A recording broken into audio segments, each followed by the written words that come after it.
the stronger, more evil, covetous, defiant, prodigal, and therefore 100 times more imperiled kind of man, but provided nothing less than the ideal, the goal, the measure, and the highest desideratum for every mankind in general.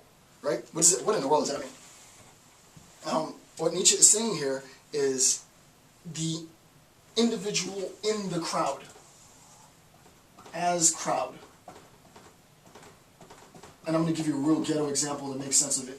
The individual in the crowd, right? The herd man becomes the prototype of man, so that everybody aspires to be the herd man, right? And in Jose Ortega y Gasset's Revolt of the Masses, he calls this specific herd man the mass man, which is a conflation of terms. Mass is a collective, man is an individual. It's sort of oxymoronic, right? It's paradoxical. The herd man for Nietzsche becomes the goal. And what is that? If any of you have been in college, or any of you even in high school had to do a group paper, where 4 or 5 people have to write one term paper because we professors can't read, 10,000 papers a semester, so we put you guys into groups and we give you a group grade.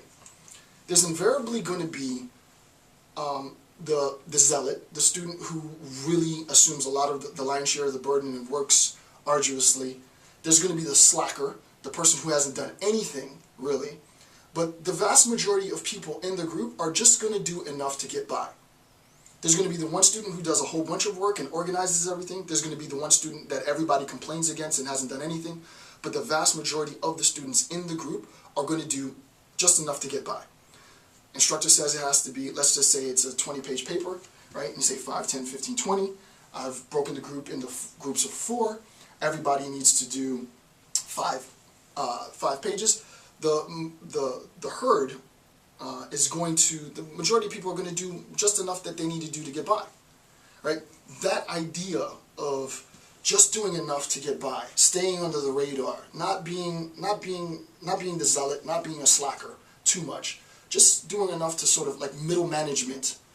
That's the herd mentality. That becomes the goal, because the point is, it's not about me as an individual, right? It's about us collectively. And all I need to do is enough to make us get by.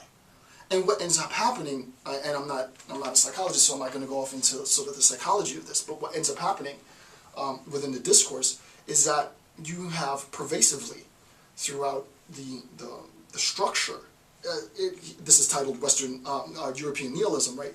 What ends up happening is you have a community of people who don't aspire for anything more than just to, get to the next day. If you look on this economically, this is what's known as living paycheck to paycheck, right?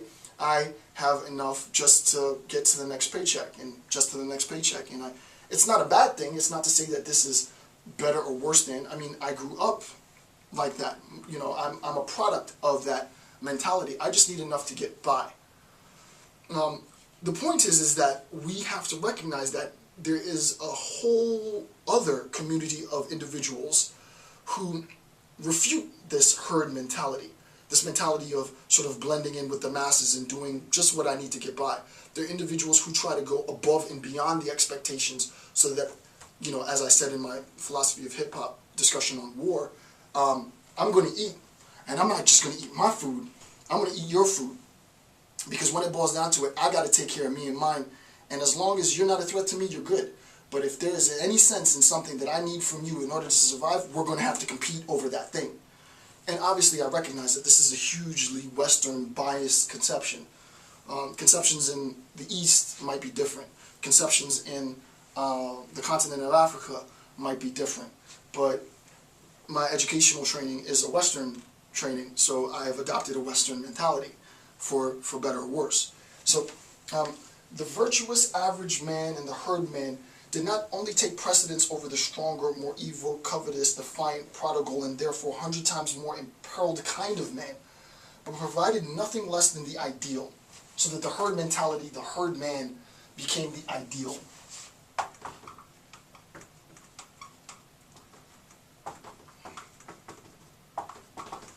And as ideal, what's the goal?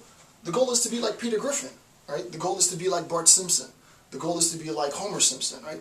The goal is to be, an underachiever. It's, to get rich off of, other people's labor. It's to sit back and live a life of careless whim, right? It's not sacrifice, right? It's not to sacrifice. It's not effort, right? It's antithetical to work. It's antithetical to effort. The individual that Nietzsche is talking about, who really gives genuine charity, is obligated to oppose the herdman as ideal, right? And we'll see the name that he gives to this other man later. I'm not going to jump the gun. And then last point, number 6.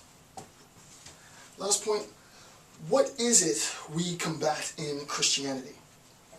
That it wants to break the strong, that it wants to discourage their courage, exploit their bad hours, and their occasional weariness, convert their proud assurance into an ease and distress of conscience, right?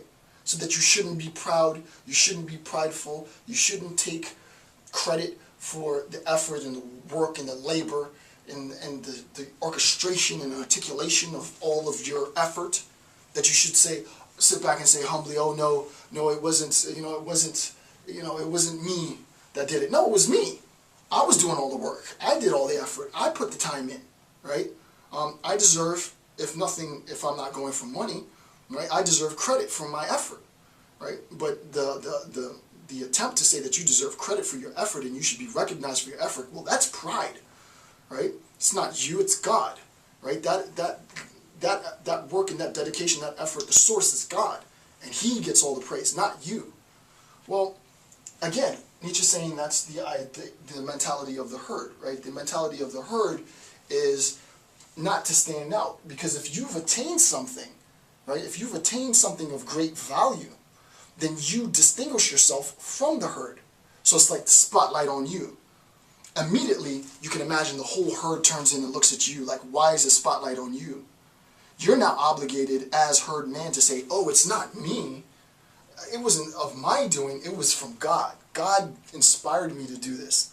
Right? It was the divine that inspired me to do this. And then immediately the spotlight goes off of you and goes back on God. You blend back into the background and everybody's like, oh yeah, it wasn't him, it was God. Right? The reality is, it's me. It's my work, it's my effort, it's my labor that's doing it. And there's not going to be any, the spotlight is here. To do that though, even now, just in sort of reenacting that, the pride it's almost overwhelming. It's socially taboo to do that, right? It's extremely taboo to say, no, I deserve credit. But in a sense, it's like, why is it the case that when you see a great boxer do an amazing boxing match, or a great athlete run an amazing track event, or someone reach the apex of their form, that as soon as the microphone goes in their face, they say, well, I want to give thanks to God. The mentality is they give thanks because the spotlight is on them now, and the herd mentality requires that they re-assimilate immediately with average John and Jane Doe. It's not me, it's God. The spotlight goes off of them, it goes back on God, and they blend back into the herd.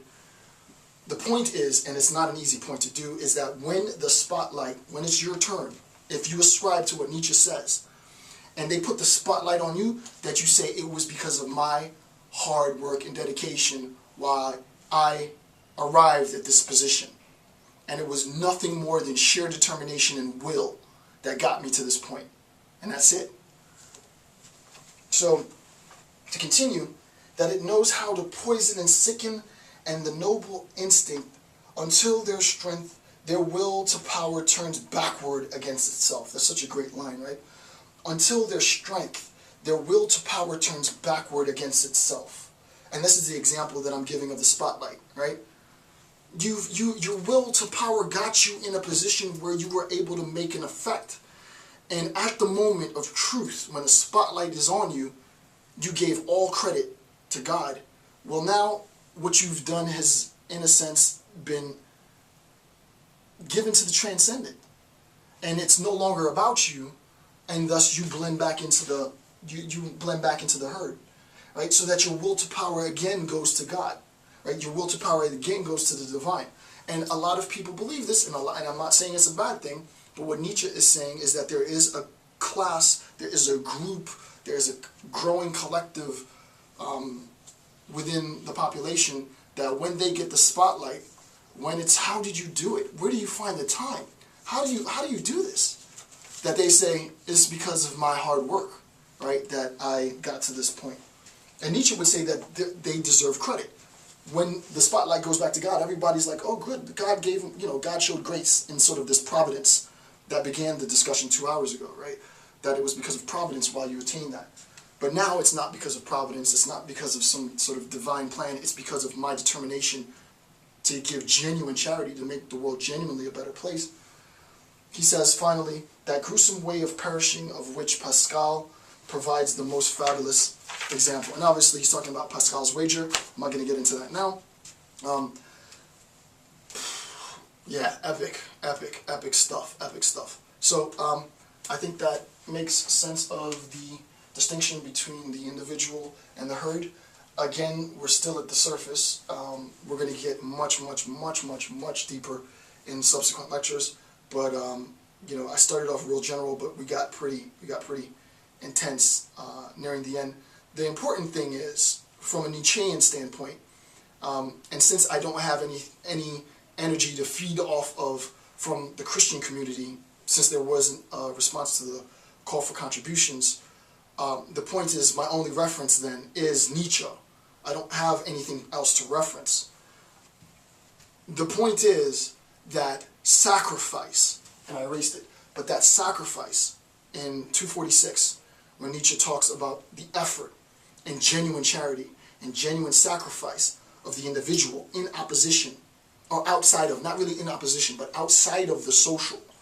It's not for me to say that I, Jason J. Campbell, am here because of anything else other than the sheer and relentless determination to make this world a better place.